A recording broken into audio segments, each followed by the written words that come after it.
ዋይ ያለች እየጮኸች ያለች ሴት ፊልም ላይ ስላያችሁ ጀርባዋ ግትርትር የሚል አይነት ሴት ፊልም ላይ ስላያችሁ የሁሉ ሴት የመጨረስ ምልክት እሱ ነው ማለት አይደለም። ባለቤት ስትጨርስ የምታውቅበት ነገር በሶስት ይመደባል። በንክኪ የምታውቀው ነገር አለ፣ በአይን የምታውቀው ነገር አለ፣ በጆሮ የምታውቀው ነገር አለ። በንክኪ የምታውቀው ነገር ወይም በቆዳ በስሜት የምታውቀው ነገር አንደኛ ልክ ስትጨርስ ብልቷ አካባቢ ያሉ ጡንቻዎች ያዝ ለቀቅ ያዝ ለቀቅ ያዝ ለቀቅ ወደ 3 እስከ 5 ጊዜ ያደርጋታል አንደኛ። ሁለተኛ ደግሞ እንደ ልብ ምት የሚመስል ነገር ፐልሴት የሚያደርግ ነገር ይታያል፣ ወይ ብልት ላይ ወይ እጅ ላይ ይሰማሃል ማለት ነው።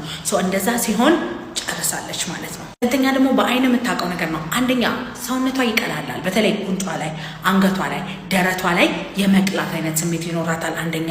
ሁለተኛ ደግሞ ልቅቅ ይላል ሰውነቷ፣ ሪላክስ ታደርጋለች። በሶስተኛ ደግሞ በጆሮ የምትሰማው ነገር የሚኖር አንደኛ አተነፋፈሷን ልትጨርስ ስትል ቶሎ ቶሎ ትተነፍሳለች።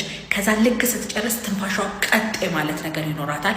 ከዛ በኋላ ልክ ከጨረሰች በኋላ ቀስ የሆነ ውስጥ ዲብ የሆነ አይነት አተነፋፈስ ይኖራታል በመጀመሪያ። ሁለተኛ ደግሞ የምታወጣቸው የተለያዩ ድምጾች ሊኖሩ ይችላሉ። እሱ ለሚስት የሚለይ ነገር ነው። እሱን አውቀህ መቀጠል አለብህ ማለት ነው። እንድትጨርስ የማላደርጋት እኔ ስንፈተ ወሲብ ስላለኝ ነው፣ ቶሎ ስለምጨርስ ነው፣ ብልቴ ስለማይቆም ነው ብለህ እያሰብክ ከሆነ እሱም መታከም ትችላለህ። በማንኛውም ስንፈተ ወሲብ መታከም ከፈለጋችሁ ባዮ ላይ ባለው ስልክ ቁጥር ደውላችሁ ቀጠሮ ማስያዝ ትችላላችሁ። በሬ ሁል ጊዜ ክፍት ነው።